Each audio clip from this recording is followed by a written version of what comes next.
Mike Virgil, ¿cómo se definiría usted, luego de tantos años de servicio a ese gran estamento mundial, la DEA, cómo se define Mike Virgil con 8 libros ya, con el que está a punto de salir, escritos, dándole cátedra al mundo de lo que ha sido la lucha contra el narcotráfico? En realidad, yo soy un hombre que entró a la DEA muy joven y para mí fue una cosa magnífica. Yo me considero una persona luchadora que trató de hacer bastante en este tema del narcotráfico. Yo trabajé encubierto en muchos países, corriendo bastante riesgo, especialmente en México, en Brasil, en muchos países, pero también en el desarrollo de estrategias que involucraban como 36 países, incluyendo la República Dominicana, que para mí fue un aliado muy fuerte, especialmente en los operativos del Caribe, de México, los 7 países de Centroamérica y Suramérica.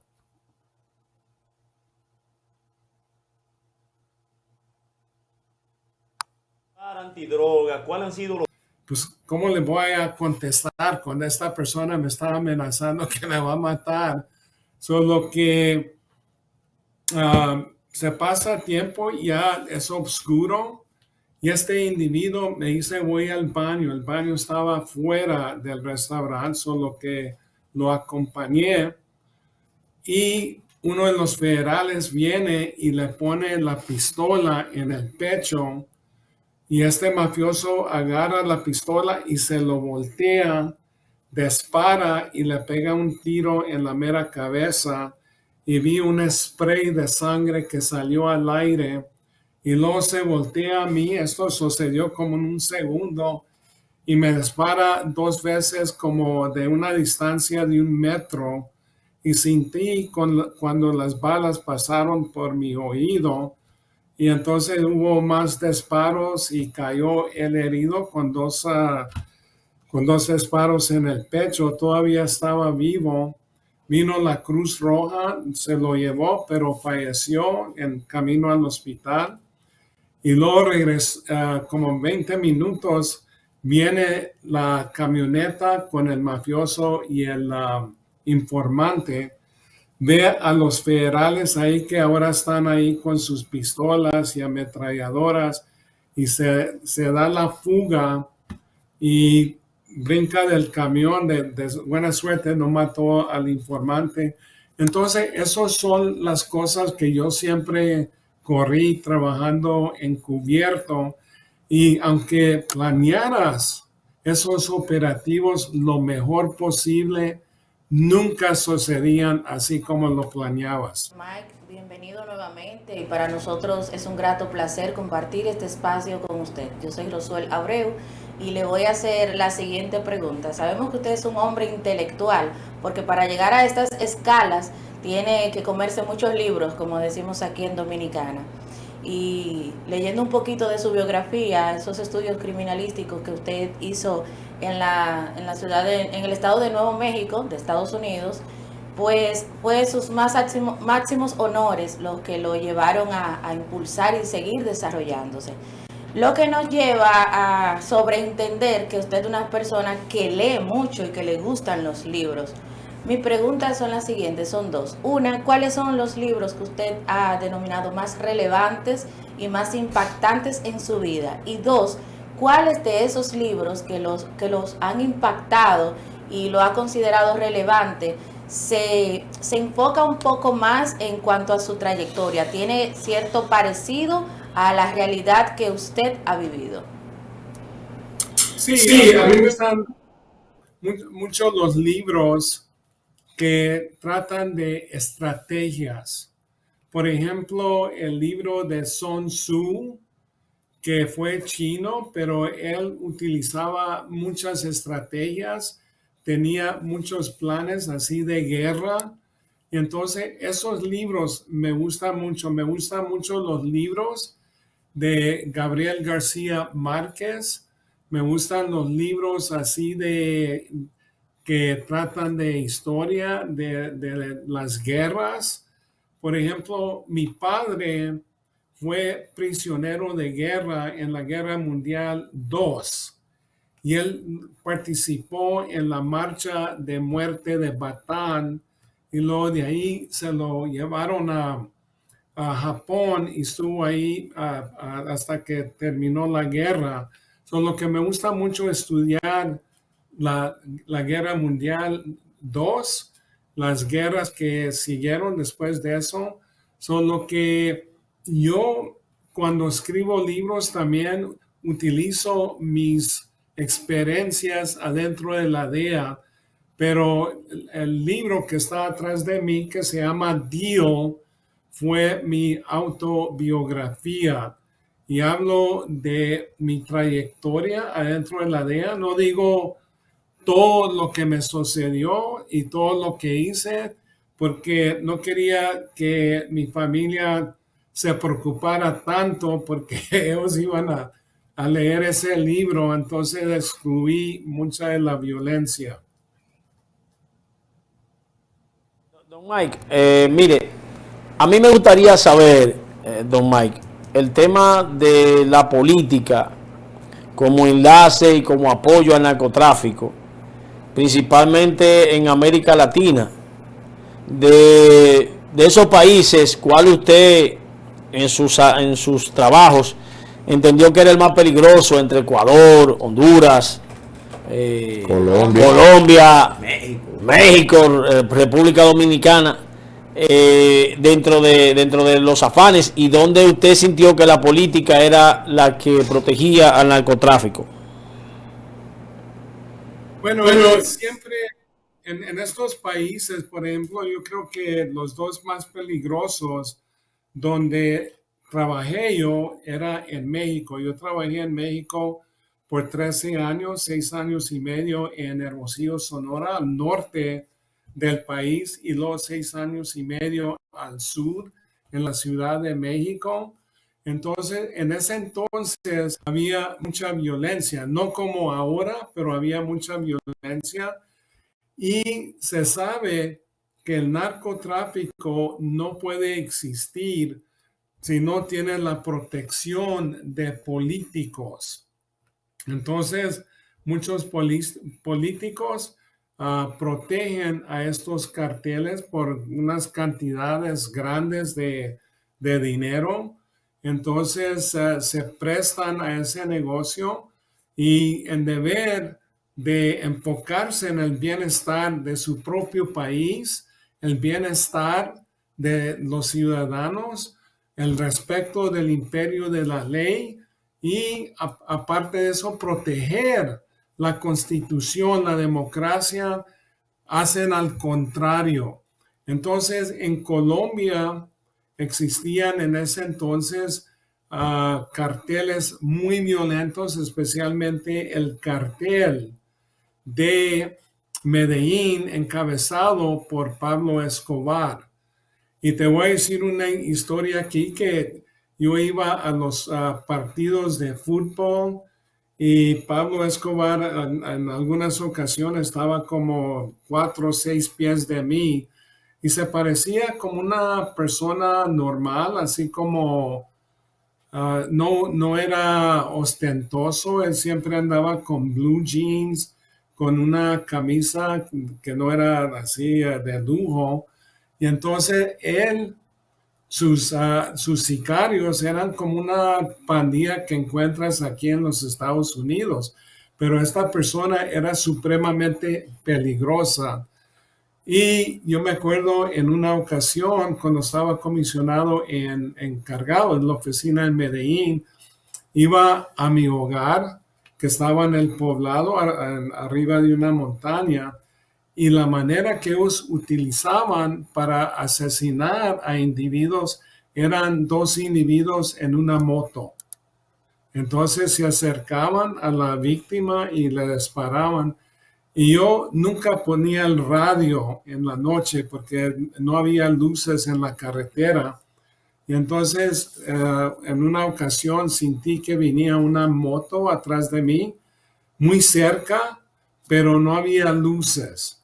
Entonces, comencé a mover el carro a un lado al otro, a un lado al otro, y luego entré al edificio donde vivía y pasó la moto con dos individuos y un individuo tenía, yo creo que una ametralladora así y se me queda viendo y pasaron, pero uh, México y Colombia yo creo que han sido los más peligrosos.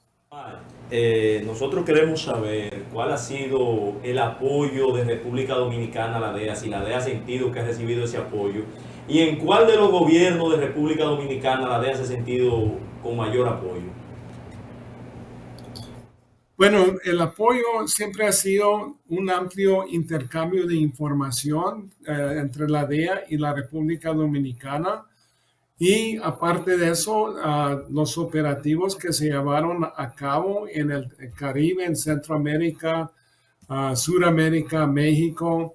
Y yo siempre utilizaba a la República Dominicana para poner un centro comando en la República Dominicana. Aparte de eso, pasábamos información a la República y ellos, por ejemplo, si tenían información que un buque estaba cargado con cocaína que entró a territorio dominicana, entonces destruían ese buque. Solo que yo trabajé durante la época de Hipólito Mejía y él me entregó una espada durante una conferencia de IDEC, de narcotráfico, y entonces con mucho respeto a Mejía. Continúan con este conversatorio, don Mike. Nos cuentan que usted tuvo sus oficinas en Puerto Rico. A raíz de esto, nos gustaría saber cómo operan los cárteles en esa isla. Jalisco Nueva Generación también opera en Puerto Rico. Entonces, Puerto Rico está situado entre Colombia, Sudamérica y también los Estados Unidos. Entonces, es un punto muy estratégico para los carteles que están transportando cantidades fuertes de cocaína, especialmente de Venezuela, de Colombia, y la manera que usan es transporte marítimo, pero también avionetas. Estoy hablando de cargueros, estoy hablando de lanchas rápidas y entrando estas drogas a Puerto Rico es como si ya estuvieran en los Estados Unidos, porque Puerto Rico es un territorio de este país. Solo que mucha violencia en Puerto Rico, especialmente en las zonas de Ponce, también en San Juan. Solo que había muchos grupos que operan ahí. Don Mike, usted con su experiencia como jefe de operaciones de la DEA, quiero hacerle esta pregunta y es muy importante. En la actualidad, ¿cuáles gobiernos están expuestos al narcotráfico? Bueno, yo creo que hay muchos. Por ejemplo, Venezuela, bajo de Nicolás Maduro, hace mucho tiempo que él permitió que entraran, por ejemplo, la FARC, el Ejército de Liberación Nacional de Colombia, los diferentes carteles que operaban y permitió operar en territorio venezolano, incluyendo el cartel de Sinaloa. Y entonces ellos recibían sobornos y estos oficiales se llaman el cartel de soles y se llaman soles porque aquí los generales de los Estados Unidos usan estrellas. En Venezuela utilizan como soles, símbolos del sol.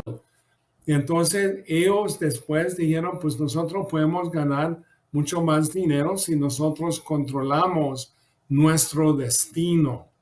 Entonces ahora ellos es un país que yo puedo decir que es un estado del narco, también bajo de Juan Orlando Hernández en Honduras, que fue presidente por 8 años y él convirtió a Honduras también a un narcoestado porque no nomás estaban metidos políticos, pero también elementos de las fuerzas de seguridad, elementos de la justicia, empresarios, son lo que ahora él está preso en los Estados Unidos, en Nueva York, y está pendiente de su juicio que va a ocurrir en febrero de este año entrante. También Haití, como no tienen mucha capacidad, los narcotraficantes de Colombia utilizaban y siguen utilizando a Haití porque la policía ahí no está muy capacitada, no tiene entrenamiento, no tiene recursos y entra la mercancía, por ejemplo, a Haití, se va al norte a los Estados Unidos o cruza la frontera a la República Dominicana y luego posiblemente a Puerto Rico. Bueno, de nuevo aquí, señor Mae, el duro de esta plataforma, Pacha Production. Señor Mae, una preguntita que todo el mundo se imagina que Colombia es la madre de la cocaína. ¿Y qué se puede hacer para destruir esos campos de cocaína que hay en Colombia? Bueno, ahora hay una sobreproducción de coca en Colombia. Y esto sucedió porque cuando firmaron un acuerdo de paz en 2016, la FARC, entonces hubo una producción porque ya entró muchos grupos a tratar de controlar los cultivos de coca y aparte de eso hubo una sobreproducción en Perú y también en Bolivia. Gustavo Petro, el presidente, dijo que no iba a seguir con la fumigación, que él prefiere irse contra los jefes, los capos del narcotráfico. Entonces, ahora hay una crisis en Colombia porque los campesinos que cultivan la coca no pueden vender la mercancía y entonces ellos en realidad viven de los cultivos. Y eso presenta una ventana de oportunidad para Petro para entrar con su gobierno, con establecer una presencia en estas zonas rurales, ayudar a los campesinos porque están pasando hambre. Muchos de ellos dicen que se quieren suicidar porque no pueden alimentar a su familia. Pero yo creo que Petro va a perder esa oportunidad. Pero lo que se puede hacer en Colombia es que pueden convertir a los campesinos para que vayan produciendo otras cosas agricultoras. Pero nosotros aquí en los Estados Unidos tenemos que mermar el consumo de droga porque si no es Colombia, si no es México, va a ser otro país. Esa es la ley de economía, el consumo, la demanda y el suministro. Y entonces aquí tenemos a tantos drogadictos, por ejemplo, hace 2 años que fallecieron más de 100,000 ciudadanos de sobredosis de droga.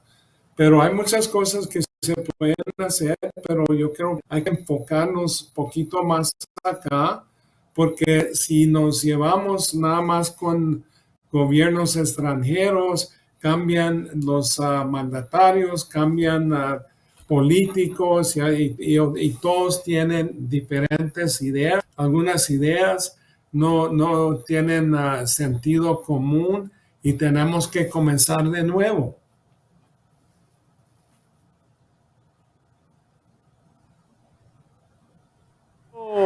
El ámbito de su experiencia. Estos casos de narcotráfico donde los narcotraficantes pactan con el organismo de la DEA y luego les son recortados la cantidad de años presos y ellos pueden regresar incluso con parte de su fortuna ya afianzada, luego de cumplir una condena mínima de 5 años, muchas veces. Entre ese cambio, ¿a la DEA le conviene en sí ese tipo de negociaciones para agarrar peces más gordos? Y Sí, obviamente, eso es una táctica que se utiliza aquí en los Estados Unidos, porque nunca vas a conseguir a un sacerdote que tiene conocimiento de un cartel. Entonces, para desarticular un cartel se usan diferentes tácticas, pero desarrollar informantes, personas que están adentro de esos carteles o organizaciones criminales. Por ejemplo, siempre se trata de hacer un intercambio para un pez más gordo, como dices tú, no un pez más bajo. Entonces, todo depende de la colaboración, la información que tenga esa persona. Y aparte de eso, se les dice que si los pescan en una sola mentira, entonces no va a haber ningún acuerdo. Y no nomás se toma la palabra de esta persona, pero se investiga. Y esa es una táctica que ha permitido en realidad desarticular diferentes grupos, agarrar a las cabecillas o jefes, lugartenientes de estos carteles. Entonces ha funcionado muy bien. Bien, vamos a hacerle la última pregunta de este conversatorio. Podríamos durar horas escuchando de sus experiencias y demás, porque estos temas resultan ser interesantes. Yo tengo 6 horas más, no hay problema. Estoy bromeando. A nivel mundial, desde hace unos años, acerca de la legalización de las drogas, entre ellas los respectivos derivados, mayormente la marihuana. ¿Qué opinión tiene usted al respecto? ¿Está usted en contra o está usted a favor y por qué sería? En contra. Simplemente porque entré a la DEA. El ingrediente activo de la marihuana que se usa las letras THC era como 1%. Ahora esta marihuana es más potente y es 30%. Entonces yo no estoy de acuerdo, especialmente, por ejemplo, aquí en Nuevo México, que legalizaron la marihuana hace como un año pasado. Tenemos un problema con el abuso de drogas con adolescentes. Entonces es un problema muy grande aquí en los Estados Unidos. Y luego también manda un mensaje muy negativo al resto de los países que están combatiendo el narcotráfico. Por ejemplo, México pierde como 600 elementos de las fuerzas de seguridad anualmente, Colombia lo mismo y otros países. Y entonces, ¿qué tipo de mensaje manda eso? Que nosotros estamos legalizando una droga y ellos están perdiendo muchos elementos en esta lucha bajo la presión de los Estados Unidos. Para nosotros es un gran honor tenerlo aquí en esta plataforma y sabemos que usted está en su 8º libro y que ese 8º libro, dentro de poco, ya usted está preparando el tema de la impresión de ese libro. Y nos gustaría que usted comparta con nosotros, por lo menos no como estreno, sino de la experiencia de qué posiblemente trate este 8º libro suyo, y también de camino que usted nos diga, serían 2 en 1, qué vamos a hacer con los campos de producción de cocaína en Colombia que están realmente, son el eslabón que habría que impedir que se continúe sembrando, y el 50% de la droga del mundo estaría desabastecida. Entonces nos gustaría saber esas 2 cosas, su libro y el tema de la droga en Colombia, desmontar los campos de cultivo. El libro se llama Capo del Narco.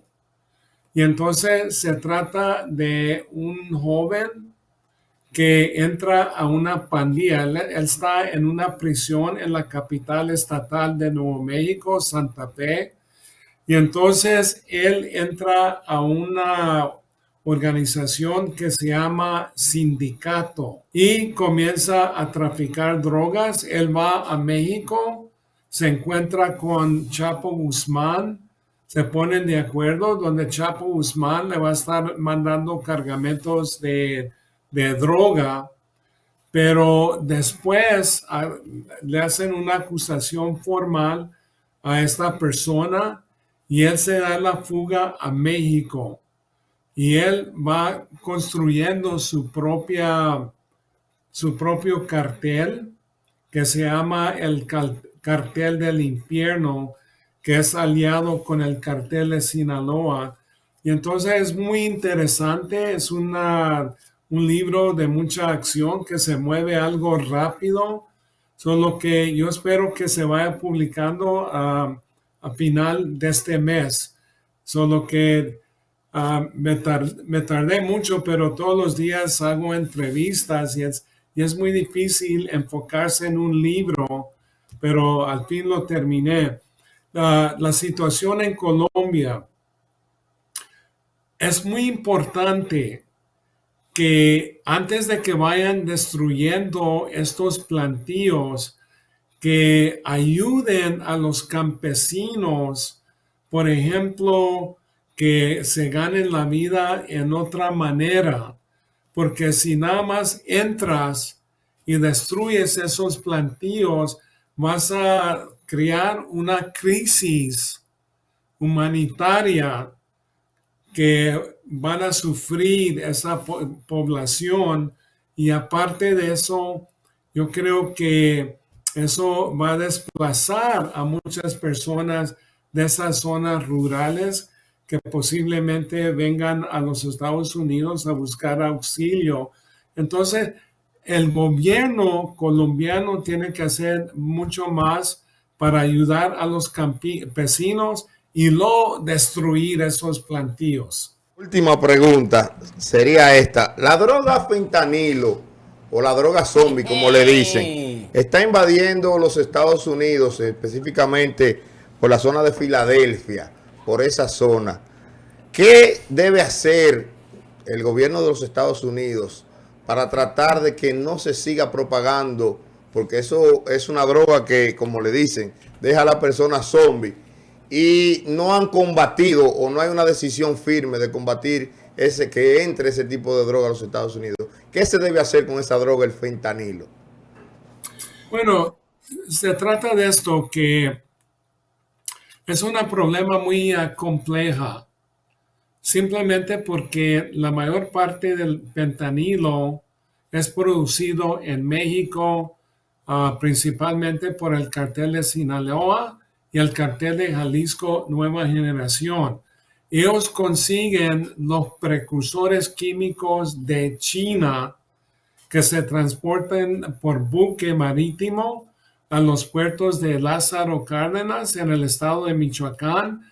también en el puerto de Manzanillo, en el estado de Colima, y luego al lado Caribe en Veracruz. Entonces, mucha gente dice que son super laboratorios. No son super laboratorios. Son una tina metal y usan una pala o un palo para mezclar los precursores. Es tan fácil para producir fentanilo. El fentanilo lo producen por unos centavos y aquí en los Estados Unidos se vende por 20 o 30 dólares la pastilla. Muy fácil para entrarla o introducirla a los Estados Unidos. Lo que usted está hablando es la droga zombie, que es una droga, es una tranquilizante para caballos y ganado.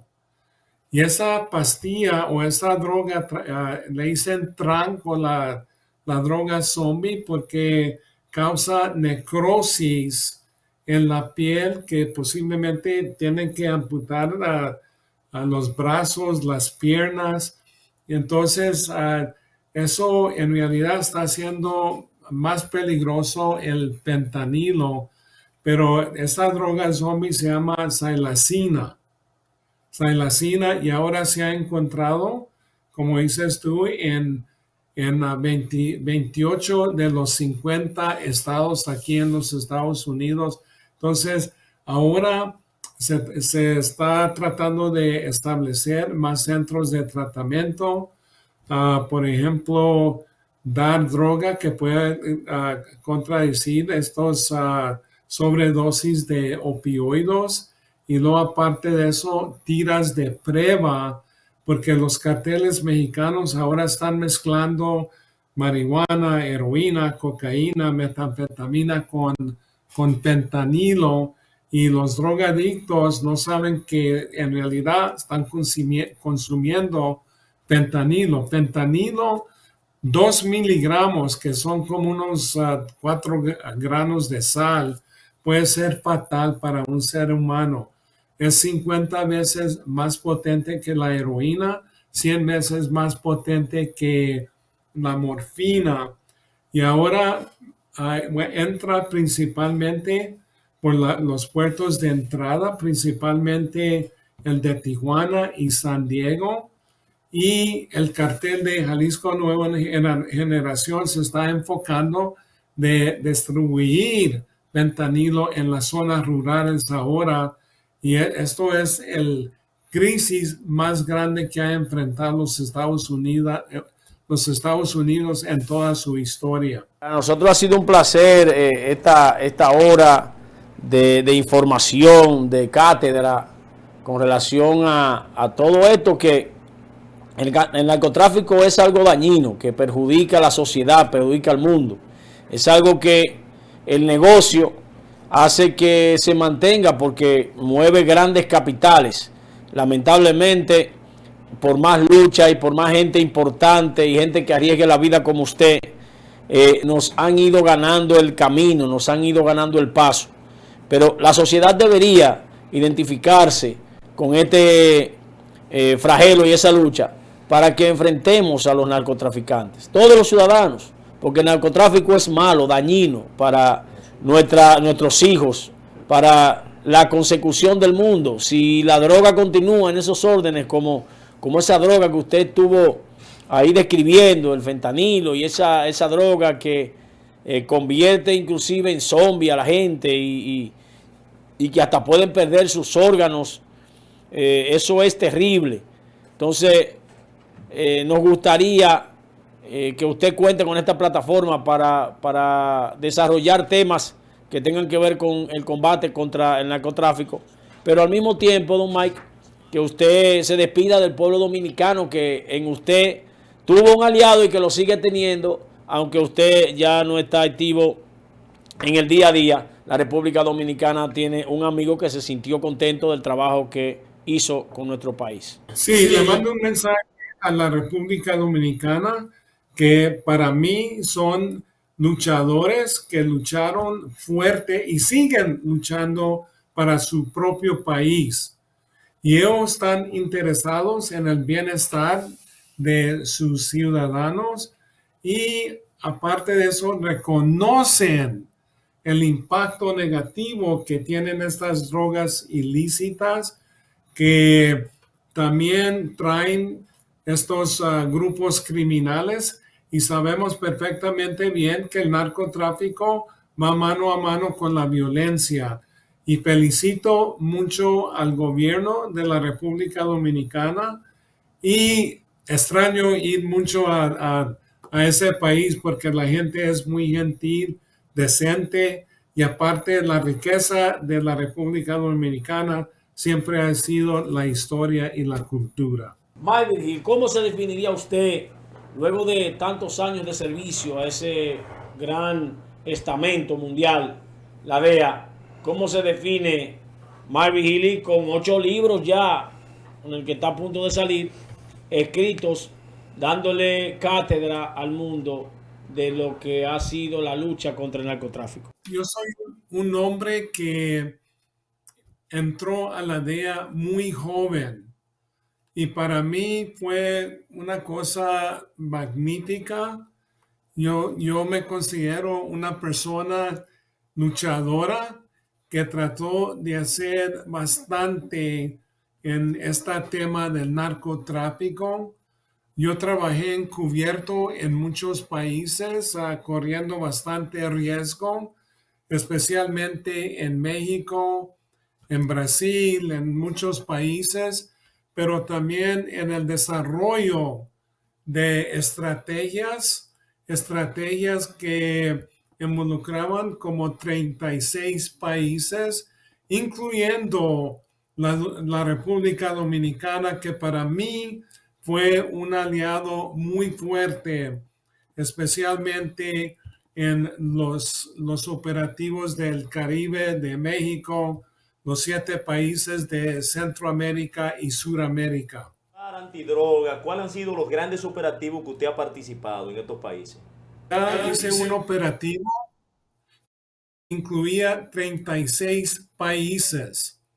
Entonces, todos los países participaron y lucharon fuertemente. Detuvimos miles de personas, incautamos toneladas de cocaína y luego después de que cayó el Talibán en Afganistán en 2001, yo desarrollé una estrategia con 25 países, incluyendo Rusia y China. Y entonces planifiqué, desarrollé toda la estrategia. Anteriormente, en esa región se decomisaban como 4, 5, 10 kilos.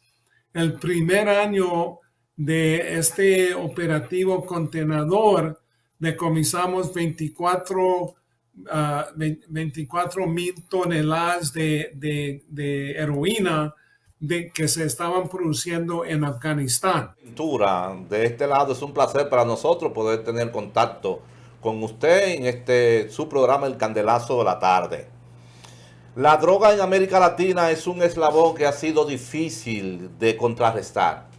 ¿Qué países han aportado más o han apoyado más a la DEA según su experiencia?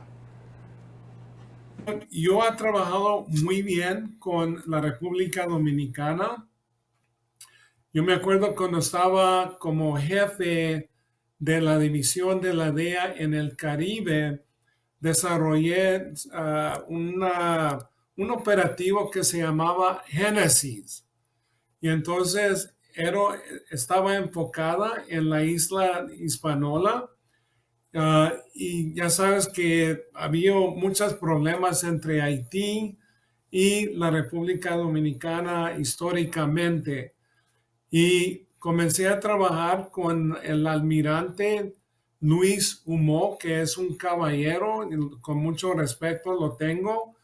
Y entonces tuvimos una reunión en Haití con el jefe de la policía haitiana, Pierre Denacey, y lanzamos un operativo y tuvimos bastante éxito. Decomisamos como 300, 400 kilos de coca y comenzaron a colaborar más esos dos países.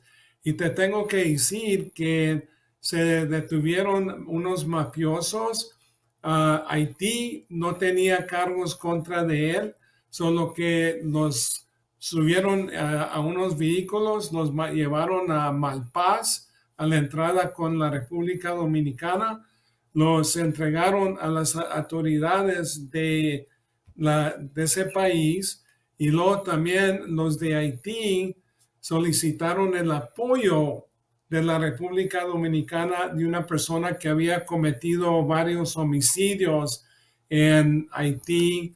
La República Dominicana respondió, lo detuvieron subiendo a un avión que iba a los Estados Unidos y se le entregaron a Haití. Entonces, ha habido un intercambio de información y espero que esas relaciones sigan, aunque yo conozco que Haití hay muchos problemas ahí, que el gobierno no domina, que dominan las pandillas.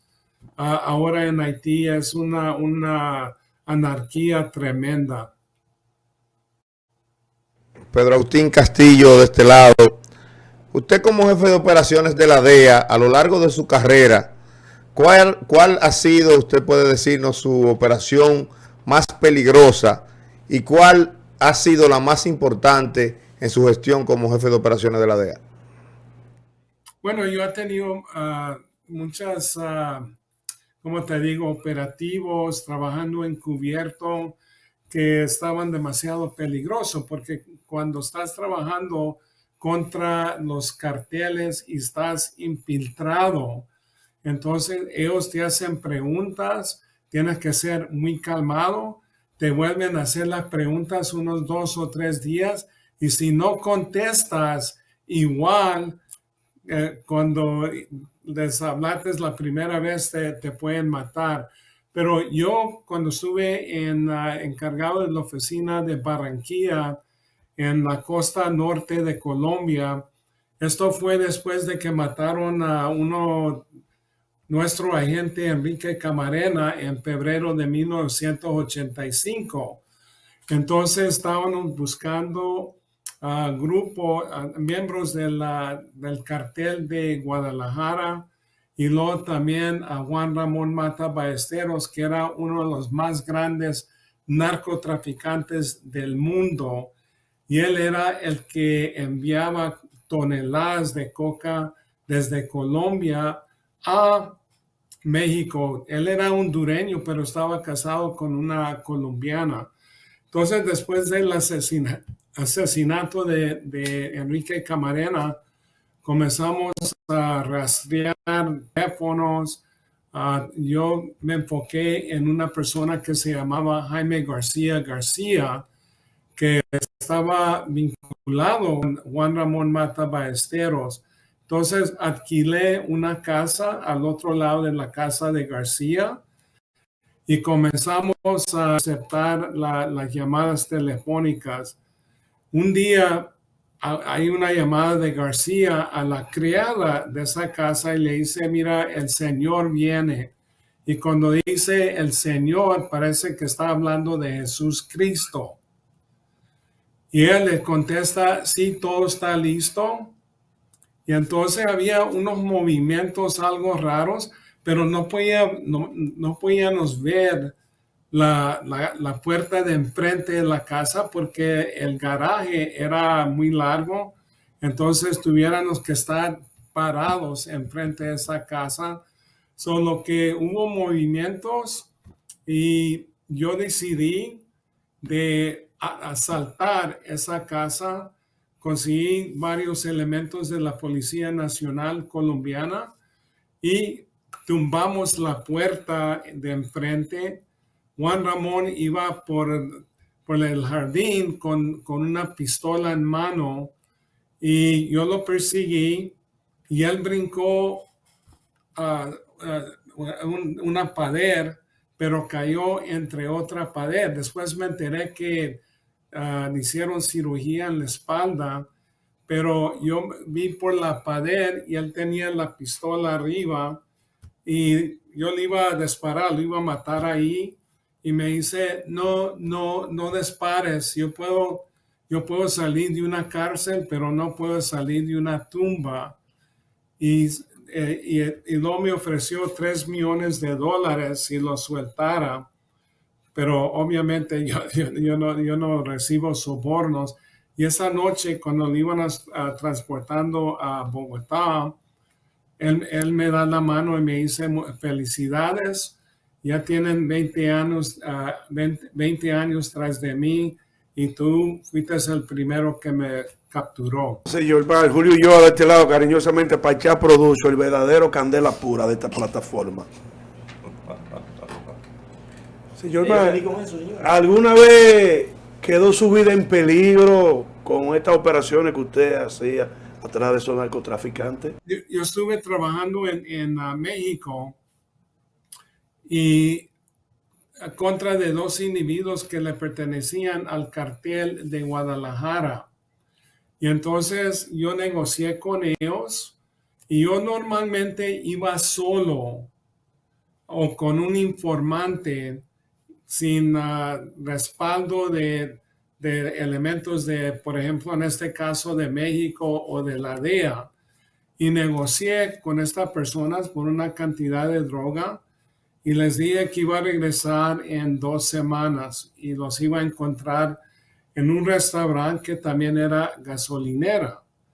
Entonces ellos querían miles y miles de dólares y no tenía ese dinero, solo que conseguí bastantes billetes de $1 y les puse un billete de 100 a cada lado y le puse con cinta, lo amarré a mis piernas para que ellos no quisieran revisarlos y ver los billetes.